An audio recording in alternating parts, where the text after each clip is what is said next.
সময়টা ছিল ৮০-র দশক।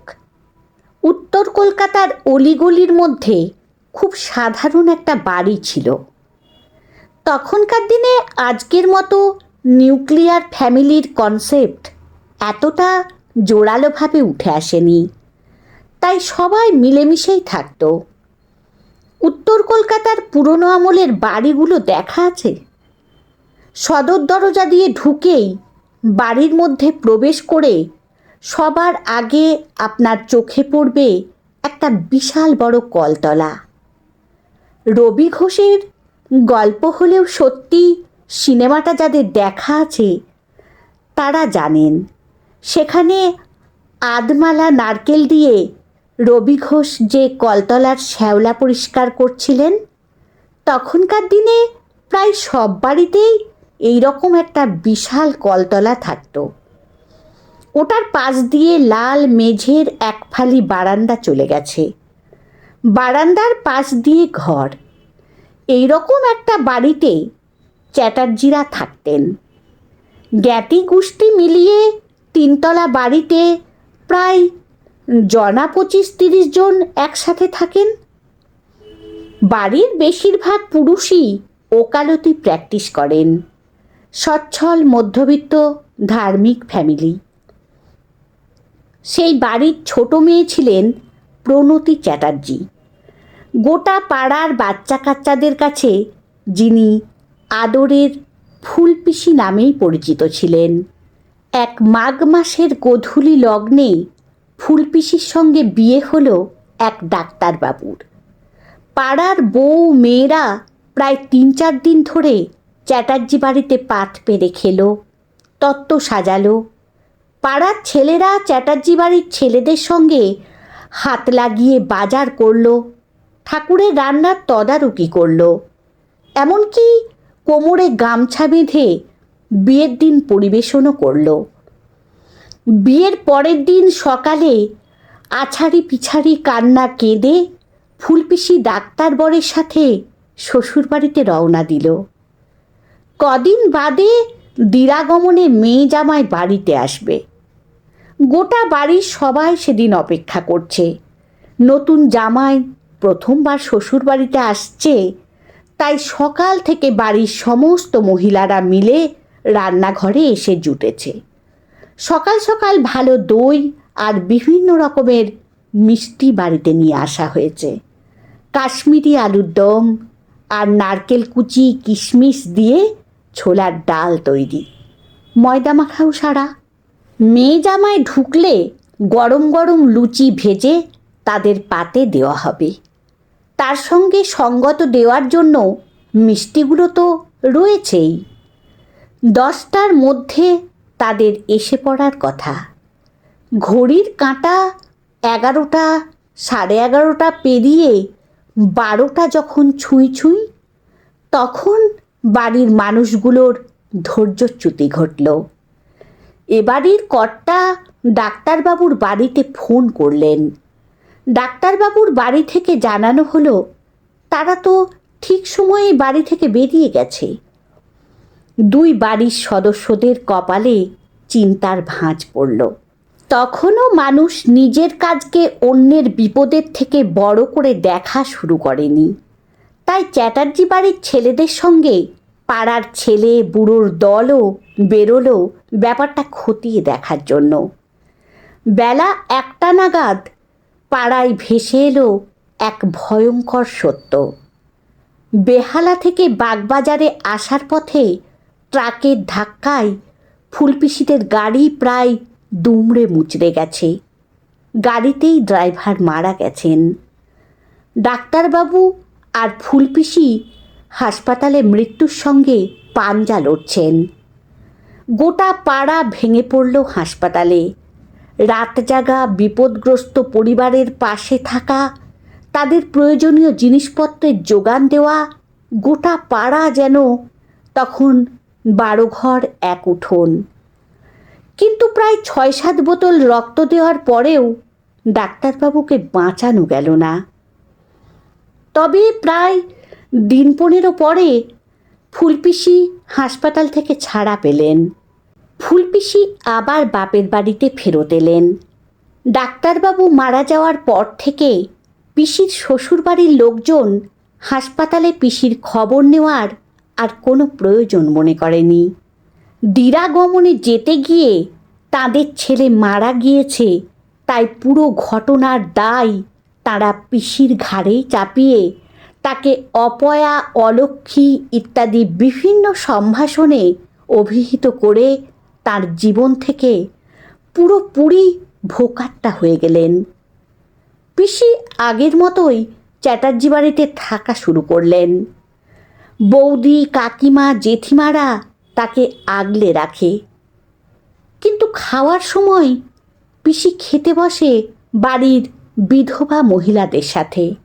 সাত্ত্বিক নিরামিষ একবেলা আহার, একাদশী পালন, বিভিন্ন রকম ব্রত উপবাস দিয়ে তখন তার রোজ নামচা সাজিয়ে দিচ্ছেন বয়স্কা মানুষগুলি। প্রাণচঞ্চল প্রজাপতির মতো রঙিন ডানা মেলে কদিন আগেও উঠতে থাকা ফুলপিসি এখন পুরো সাদা কালো ছবি। কথা কম বলেন, পুরো দুর্ঘটনার জন্য নিজেকেই দায়ী মানেন। রাতে তাকে নাকি অনেকে ছাদে পায়চারি করতেও দেখেছে, তবে সেটা কদিনের জন্য, তার জীবনে লাল রং নিয়ে আসা ডাক্তারবরের জন্য, না মাঝরাতে খিদের জ্বালা সহ্য করতে না পেরে নিজেকে ভুলিয়ে রাখার জন্য, তা নিয়ে সন্দেহ আছে।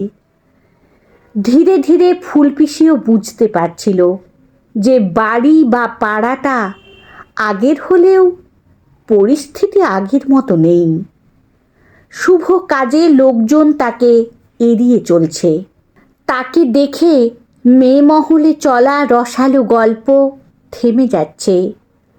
লোকজনের দৃষ্টিতে ভালোবাসার বদলে অনুকম্পা দেখতে দেখতে ফুলপিসিও একসময় নিজের জীবনের প্রতি বীতশ্রদ্ধ হয়ে উঠল। তখনই হঠাৎ চ্যাটার্জি বাড়িতে এসে উপস্থিত হলেন তাদের বয়স্কা এক জেঠিমা। গ্রামের বাড়িতে থাকতেন। খুব ছোট বয়সে তার বিয়ে হয়েছিল। 5-6টি ছেলে মেয়ের জন্ম হওয়ার পর উনি মাত্র 26 বছর বয়সে বিধবা হয়েছিলেন। ভীষণ কড়া মেজাজ, কঠোরভাবে সমস্ত নিয়মকানুন পালন করেন। বাড়ির প্রত্যেকে তাকে অত্যন্ত সমীহ করে চলে। মেয়ে বউরা ফুলপিসিকে নিয়ে নিয়মকানুন আর একবার ঝালিয়ে নিতে বসল। বয়স্করা বারবার করে বোঝালো, ঘুম থেকে উঠে বাসি কাপড় ছাড়তে দেরি করিস না যেন, সন্ধেবেলায় কাপড় না পাল্টে ঠাকুর ঘরে ঢুকিস না, সমস্ত পুজো আচ্চা ব্রত একদম নিয়ম নিষ্ঠা ভরে পালন করবি, কারণ আমরা তোর ছোটোখাটো ভুলচুক ক্ষমা করে দিলেও জেঠিমা কিন্তু করবেন না। ছোট ছোট করে চুল ছাঁটা মোক্ষদা রানী চ্যাটার্জি বাড়িতে এসে জাঁকিয়ে বসলেন। সবার খোঁজ খবর নিলেন। ফুলপিসির মাথায় হাত বুলিয়ে সমবেদনা জানালেন। জেঠিমাকে কাঁদতে দেখে চ্যাটার্জি বাড়িতে নতুন করে কয়েক মাস বাদে ফুলপিসির দুঃখে আবার সকলের চোখে জল আসলো। জেঠিমা বললেন তিনি ফুলপিসির সঙ্গে এক ঘরে থাকবেন। বাড়ির অন্য বয়স্কা মহিলাগুলি স্বস্তির শ্বাস ফেলল। যাক, রাতটুকু অন্তত খেঁচালি ছাড়া শান্তিতে ঘুমোনো যাবে। ফুলপিসির এমনিতেই রাতে ঘুম আসে না, তার উপরে পাশে শুয়ে জেঠিমা বিকট স্বরে নাসিকা গর্জন করে ঘুমোচ্ছেন। ফুলপিসি আস্তে আস্তে ঘরের দরজা খুলে ছাদে এসে বসল। চাঁদের আলোয় চারপাশ ভেসে যাচ্ছে। ফুলপিসি নারকেল সুপারি গাছের ফাঁক দিয়ে সেই চাঁদের দিকে তাকিয়ে আছে। হঠাৎ তার গায়ে কে একটা শাল জড়িয়ে দিতেই পিসি চমকে দেখে জেঠিমা উঠে এসেছে। পিসি ঘাবড়ে গিয়ে তাড়াতাড়ি ঘরে ফিরতে উদ্যত হতেই জেঠিমা তার হাত ধরে বললেন, খিদে পেয়েছে তাই না রে? ফুলপিসি জোরে দুপাশে মাথা নেড়ে বলল, না না, খিদে পায়নি, ঘুম আসছিল না, তাই ছাদে উঠে এসেছিলাম। মুখরা জেঠিমা শালের তলা থেকে একটা ছোট্ট বাটি ভর্তি মুরকি আর নাড়ু বের করে পিসির হাতে দিয়ে বলেছিলেন, সকলেরে ভুল বোঝাতে পারবি, কিন্তু আমারে পারবি না। প্রথম প্রথম যখন একবেলা ভাত খাইতে হতো, আমিও এমন খিদার জ্বালায় ঘুমাইতে পারতাম না। সবাই ভাবতো তোদের জ্যাঠাকে মনে কইরা বোধহয় আমি ঘুমোতে পারতেছি না, কিন্তু আসল কথাটা লজ্জায় কাউরে কইতে পারি নাই।